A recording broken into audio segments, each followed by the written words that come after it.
तो नमस्कार दोस्तों, स्वागत है आपका एनके फाइनेंस टॉक्स के अगली वीडियो में। तो जैसे बेसिकली आज भी हमारा टॉपिक रहेगा, आज हम सेल्स के टॉपिक पे बात करेंगे। जैसे लास्ट टाइम हमने काफ़ी चीज़ें डिस्कस नहीं करी थी, तो आज हम कोशिश करेंगे कि वो चीज़ें आज की वीडियो में हम पूरी कंप्लीट करें। तो सेल्स के रिगार्डिंग अगर किसी को कोई डाउट हो तो कुछ पूछ सकते हो, तो पूछ लो।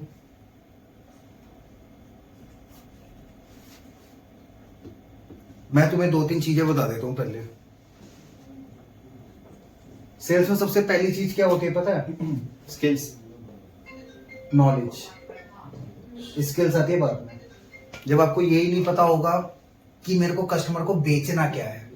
जैसे किसी को कोई प्रॉपर्टी खरीदनी भी होती है तो हमें कस्टमर से पूछना पड़ता है ना कि उसको लोकेशन, उसको पहली चीज कितने गज की चाहिए, उसको इंटीरियर क्या चाहिए, उसकी रिक्वायरमेंट्स क्या है कि कितने किलोमीटर पे स्कूल दिखे, या मेरे को पार्क नियर बाय चाहिए, या मेरे को इतनी फीट रोड चाहिए।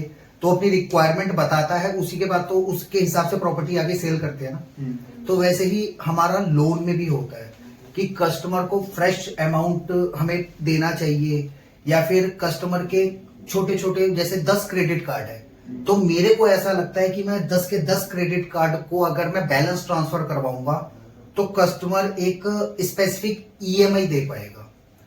या फिर कस्टमर के ऐप लोन चल रहे हैं, या कस्टमर के काफी जैसे कोई होम लोन चल रहा है। अब किसी कस्टमर की सैलरी है 1 लाख रुपए, 60,000 कस्टमर होम लोन की ईएमआई पे कर रहा है, ठीक है। अब 70 के हिसाब से कितना बचा? 10,000 रुपए। अब कस्टमर कह रहे हैं मेरे को चाहिए 15 लाख रुपए या 10 लाख रुपए। तो ऐसा कौन सा बैंक है या कौन सा एनबीएफसी जो कस्टमर को 80 का फोयर दे सकता है, 75 का फोयर दे सकता है? तो दैट मीन्स हमें सबसे पहली रिक्वायरमेंट क्या होती है सेल्स के अंदर? नॉलेज। सबसे पहली चीज है, क्योंकि नॉलेज के बेस पे ही आप कस्टमर से आगे बात कर पाओगे। नॉलेज नहीं तो आगे भी बात नहीं। सबसे पहली चीज नॉलेज। सेकंड चीज बहुत छोटी चीज है, बहुत कॉमन चीज है, मैं काफी बच्चों को बोल चुका हूं कि ना सर बोलना बंद कर दो भाई। किसको? कस्टमर को। मेरे को ना एक प्रॉब्लम और होती है, काफी क्रेडिट कार्ड वाले जो लोग होते हैं, डीएसटी टीम है, या काफी क्रेडिट कार्ड के भी डीएस है। आपने अगर कोई आपको कोई रिलेटिव हो जिसने क्रेडिट कार्ड बनवाया हो, अभी क्रेडिट कार्ड वालों के साथ मेरे को थोड़ा सा वो लगता है कि जो क्रेडिट कार्ड बनवाता है ना, जैसे कोई किसी लड़की ने कॉल करा कस्टमर को, कस्टमर ने अपने कार्ड भी अप्लाई कर दिया, उसका अप्रूव भी हो गया, लेकिन ना उनका इंटरेक्शन नहीं होता ज्यादा। कस्टमर को यही नहीं पता होता मेरा कार्ड बनवाया किसने। आप पूछोगे ना कि किसका फोन आया था, पता नहीं किसी लड़की का फोन आया था। तो सबसे पहली सेल्स के अंदर चीज क्या होती है? नॉलेज। सेकंड, कस्टमर को पता होना चाहिए कि मैं किस पर्सन से बात कर रहा हूं। काफी बच्चे कॉल करते हैं कि गुड मॉर्निंग सर, ये मैं यहां से ये बात कर रहा हूं, पूरी पिचिंग भी कर देते हैं, कस्टमर डॉक्यूमेंट्स भी दे देता है, लेकिन कस्टमर को यही नहीं पता मेरी बात किससे हुई थी। कस्टमर को एटलीस्ट आपका नाम पता होना चाहिए। हर बात पे sir sir sir sir sir, sir. Customer का भी एक नाम है, जी करके भी लगा सकते हो, और अपना नाम उसके फोन नंबर पे पहली चीज सेव करवाओ। सबसे पहली स्किल्स ये होती है कि कस्टमर को आपका नाम याद होना चाहिए, आपका नंबर सेव होना चाहिए, वीडियो नेम, कि वो अगर किसी को आगे रेफर भी करे ना। ये मैंने ज्यादातर देखा है क्रेडिट कार्ड वालों का। क्रेडिट कार्ड अप्लाई भी हो जाता है, बन भी जाता है, आ भी जाता है, लेकिन कस्टमर को यही नहीं पता कि बनाया किसने बनवाया जी। अरे कोई लड़की का फोन आया था या किसी लड़के का फोन आया था, नंबर क्या है वो। जब तक कस्टमर आपका नाम ही याद नहीं रखेगा तो आपका नंबर कैसे सेव करेगा? अपना नाम पहले बार बार रिपीटेडली कस्टमर को बुलवाने की कोशिश करो, क्योंकि जब तक आपका उसके माइंड में नाम नहीं आएगा, उसके फोन नंबर में भी आपका नाम सेव नहीं होगा। तो हमारी जो ज्यादातर सेल्स के अंदर गेम होती है ना, वो आगे लॉन्ग रिलेशन पे होती है। आज आप किसी कस्टमर को अगर कोई सर्विस दे भी रहे हो ना, तो ऐसी सर्विस देनी चाहिए, ऐसा आपका नाम होना चाहिए कि आने वाले 10 साल के अंदर वो कभी भी उसकी फैमिली में कोई लोन ले रहा है या कस्टमर लोन ले रहा है तो वो आपका नंबर आपको कोऑर्डिनेट करना चाहिए। वो कैसे होगा?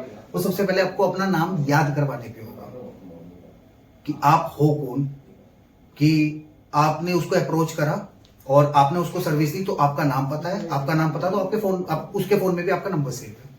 सबसे ये बेसिक सी चीज है जो हर बात पे हाँ सर हाँ सर हाँ सर, डॉक्यूमेंट्स भी आ गए, लोन भी डिस्बर्स हो गया, और 2 महीने बाद फोन कर रहे हो, हाँ सर आपने मेरे को पहचाना, कौन आप, मैंने आपका लोन करवाया था 10, हाँ किसी का आया तो था, करवाया तो था। वो चीजें वो रह गई। तीसरी चीज,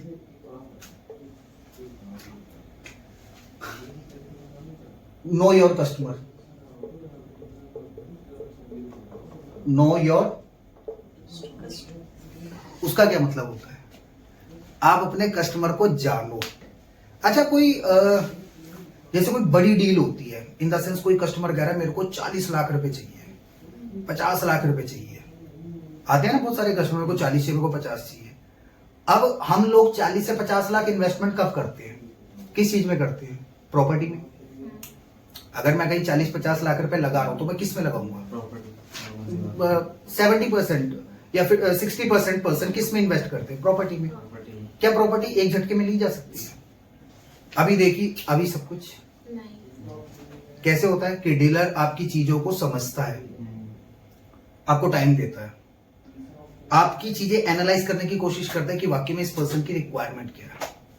तो सेल्स के अंदर चाहे हम लोन कर रहे हैं, चाहे हम कार्ड नहीं बोलूंगा, कार्ड में तो सब इमीडिएट होता है क्योंकि वो तो एक छोटा सा प्रोसेस है। आप कोई इंश्योरेंस उसमें बेच रहे हो, कोई आप लोन किसी कस्टमर को अवेल करवा रहे हो, तो सबसे पहले नो योर कस्टमर होना चाहिए। हम कस्टमर को कैसे कैसे एनालाइज करते हैं? एक तो कस्टमर हमें खुद ही, जब आप कस्टमर से बात करते हो ना, कस्टमर आपको एक सेफ जोन में लेके जाता है, अपनी सारी चीजें बताता है, मेरी ये ईएमआई जा रही है, मेरी वो जा रही है, मेरा खर्चा निकालना मुश्किल हो गया, ये हो गया, वो हो गया। तो काफी सारे जो सेल्स के एक्सपर्ट है ना, वो कस्टमर के व्हाट्सएप स्टेटस से भी चेकआउट करते हैं कि कस्टमर के दिमाग में चल क्या रहा है। आपको पता है ये चीजें? आप कोई भी एक नॉर्मल सी बात करो, कस्टमर को आप साइड कर दो, रात को 10-11 बजे या 12 बजे कोई भी पर्सन जो स्टेटस लगाता है ना अपने व्हाट्सएप पे, वो उस दिन के या उस 2-3 घंटे के सिनेरियो का लगाता है जो उसके दिमाग में चल रहा होता है। अगर वो पॉजिटिव है तो वो पॉजिटिव वाला लगाएगा, अगर वो अपनी लाइफ को लेके वैसे करके कुछ वैसे वैसे स्टेटस लगा रहे तो वैसे वो उस दिन के सिनेरियो के होते हैं। तो काफी बार कस्टमर जैसे कुछ वैसे करके स्टेटस लगाता है तो हम लोग एनालाइज करते हैं कि हाँ इसके दिमाग में ये चल रहा है कस्टमर के, या वैसे करके चल रहा है। तो छोटे छोटे पिन पॉइंट्स होते हैं जिससे हमें कस्टमर को पहचानना चाहिए कि एक्टिविटीज क्या चल रही है। क्यों? क्योंकि जैसे मैंने बताया 40-50 लाख होम लोन में अगर कोई इन्वेस्ट करता है, कोई मकान में करता है, जो बड़ी डील होती है ना, उसको क्रैक करने के लिए भी 2 से 3 दिन का टाइम लगता है। काफी बंदे क्या करते हैं कि सर 9.99 दे रहा हूं, अभी दे दो डॉक्यूमेंट्स, आज ही करवा दूंगा, लेकिन कस्टमर को ट्रस्ट नहीं होता, वो 2-3 दिन का टाइम मांगता है। लेकिन पर्सन क्या करते हैं, जल्दी जल्दी जल्दी जल्दी करने के चक्कर में वो कस्टमर कहीं और ही मूव हो जाता है। ज्यादा जल्दी भी नहीं करनी होती, ज्यादा लेट भी नहीं करना होता, बस कस्टमर डॉक्यूमेंट्स कब नहीं देता। काफी लोगों की ये दिक्कत रहती है, मैंने पूरा प्लान बता दिया है, मैंने 9.99 बता दिया, मैंने पीएफ बता दिया, मैं इंश्योरेंस भी हटवा दूंगा ये भी बता दिया, लेकिन फिर भी कस्टमर डॉक्यूमेंट्स नहीं दे रहा। होता है ना ऐसा? मैंने आधे घंटे कस्टमर से बात कर ली, मैंने 40 मिनट बात कर ली, मैंने सब कुछ बता दिया, लेकिन वो डॉक्यूमेंट्स नहीं दे रहा। क्यों नहीं दे रहा? पता है? बिजी नहीं है वो, ट्रस्ट इशू है। किस चीज का इशू है? ट्रस्ट। उसको ट्रस्ट नहीं है। जहां ट्रस्ट नहीं है ना, वहां डीलिंग भी नहीं है। जहां ट्रस्ट आ गया ना, वहां डॉक्यूमेंट्स तो फोन कटने के 5 मिनट के अंदर अंदर आ जाते हैं। और ट्रस्ट कैसे बनाना होता है? आपको कस्टमर की सारी चीजें एनालाइज करनी है। अगर कस्टमर के काफी चीजें चल रहे हैं, ऐप लोन चल रही है, ये चल रहा है, वो चल रहा है, तो आपको बताना है कि सर अगर आपने लास्ट 3 महीने भी अपनी फाइल को प्रोसेस करा तो वो डिक्लाइन हुई होगी। क्योंकि अगर आपसे कस्टमर 9.99 का रेट मांग रहा है और कस्टमर के चल ऐप लोन रहे हैं, तो आपको इतनी नॉलेज होनी चाहिए कि अगर सर आपके इतने सारे ऐप लोन चल रहे हैं तो बैंक्स नहीं करते। अगर आपने 3 महीने में फाइल को HDFC भी लगाया, ICICI भी लगाया, कोटक भी लगाया, तो वहां पे फाइल डिक्लाइन हुई होगी। कस्टमर सुनेगा हाँ यार मेरी तो वाकई में 5-6 महीने फाइलें लगाई थी, वो डिक्लाइन हुई थी। वहां वो ट्रस्ट बिल्डअप होने लग जाएगा, ये पर्सन जेन्युइन है। क्यों? क्योंकि इसने मैंने इसको बताया नहीं अभी तक कि मैंने इतनी जगह लगाई है और वहां मेरी डिक्लाइन हुई। ये पर्सन खुद मेरे को सामने से कह रहा है कि आपकी कंडीशन ऐसी है, अगर आपने 3 महीने में यहाँ फाइलें लगाई होगी तो ऑब्वियस सी बात आपकी डिक्लाइन हुई होगी।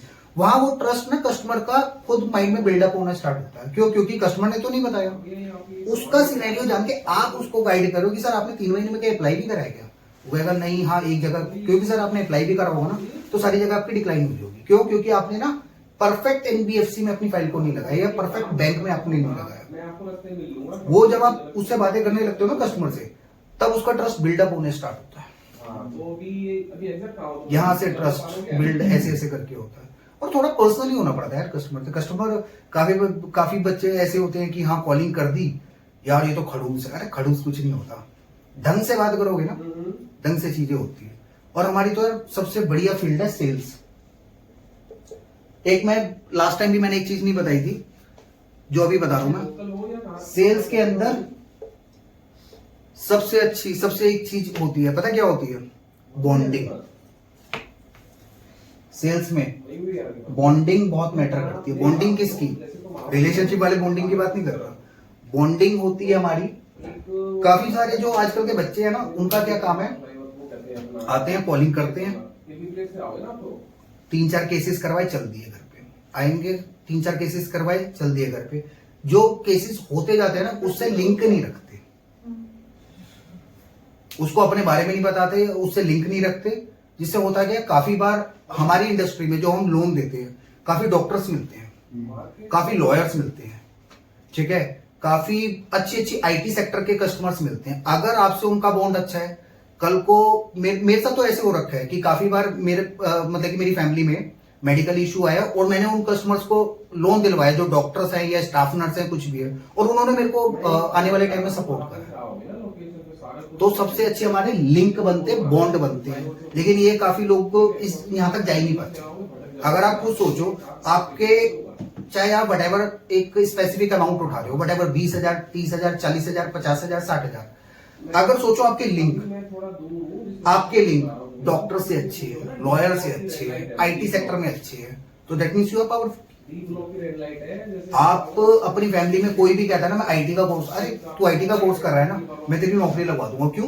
क्योंकि मेरे ऐसी स्पेसिफिक कंपनी में ऐसी डेजिग्नेशन पे मेरी जान पहचान। तो पता है सेल्स में खाली ये इंसेंटिव ये चीजें वो नहीं होती, हमारा बॉन्डिंग भी होती है, जो कि इंसान ना पहुंच ही नहीं पाता वहां तक कि मेरा कितना ओरा क्रिएट हो रहा है।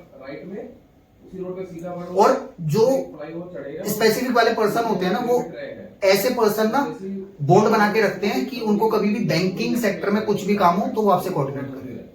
तो बॉन्डिंग भी बहुत मैटर करती है। कि आज मैंने 3-4 बार किसी का लोन करवाया, सपोज दैट मैंने अपना ना ट्रैक ही चेंज कर दिया, मैं लोन से रियल एस्टेट चला गया, लेकिन आपने उनको 5-6 बार सर्विस अच्छी दी है ना, तो वो आप अगर आप उसको कस्टमर को इन्वेस्टमेंट बता रहे हो ना, होम लोन की भी, घर की भी, रियल एस्टेट की भी, तो वो वहां पे भी आपका पैसा इन्वेस्ट कर देंगे। आप सपोज करो आप स्टॉक मार्केट में आ गए, आप उनको बता रहे हो कि सर ये कंपनी बहुत अच्छी है ऐसे से, तो वो कस्टमर आपके वहां मूव हो जाएंगे। क्यों? क्योंकि आपका जो बॉन्ड बना हुआ है ना 1 साल का 2 साल का, तो वो बॉन्ड के ऊपर गेम होती है सर। तो सेल्स हमेशा ये नहीं है कि मैंने 10 लाख का केस करवा दिया, डिस्बर्स करवा दिया, मेरा पीछा खत्म, नहीं, उसको बैक टू बैक आगे चलाना पड़ता है। जो कि काफी बच्चे क्या करते हैं, ये चीजें इसको काटा लगा देते हैं। ये ऐसा होना ही नहीं चाहिए। डजेंट मैटर मैं 12 कमाता हूं, 15 कमाता हूं, 20 कमाता हूं, मैंने एक ऐसे पर्सन का जिसका क्राइटेरिया बहुत, जैसे सपोज करो कोई कस्टमर है, 10 लाख के क्रेडिट कार्ड है, 6 ऐप लोन है, चाहे वो जेनपैक्ट में ब्रांच मैनेजर है, वो पिछले 6 महीने से एफर्ट मार रहा है, फाइल डिक्लाइन पे डिक्लाइन पे डिक्लाइन हो रखी है, वो चाहता है मैं इस मुसीबत से निकलूं, और आप उसकी लाइफ में आ गए, चाहे आपकी 12,000 सैलरी, 15,000 सैलरी, 20,000 सैलरी, 25 सैलरी, उससे कोई मैटर नहीं करता। अगर आपने उसका काम करवा दिया ना, जो वो पिछले 6 महीने से एफर्ट मार रहा है, तो आप उसके लिए भगवान हो। आपने आज बाहर निकाल दिया ना, दोबारा आप उसको कमिट करोगे ना, सर मैं बता रहा हूं, मैंने पहले आपको निकाला ना, अब भी मैं आपको सपोर्ट करूंगा। वो जो उसके बाद 50 कॉल भी जा रहे हैं, वो सबको इग्नोर मार देगा। आप उससे as a cousin brother, cousin sister, as an friend, आप ऐसा बॉन्ड क्रिएट कर सकते हो। आपने एक बार उसको मुसीबत से निकाला है ना, तो वो आपकी लाइफ टाइम सुनेगा। अगर आप सुनाने वाले हो, अगर आप उसको उसके फोन में अपना नंबर सेव करवाने वाले हो, तो दैट वुड बॉन्डिंग और सेल्स। ये सोचा था किसी ने ऐसा होता है? इतना कोई डीप गया था वैसे आज तक? इतनी चीजें है भाई, इतनी चीजें है मार्केट में। और कुछ यूनिक चीजें बोलने का सोचो हमेशा।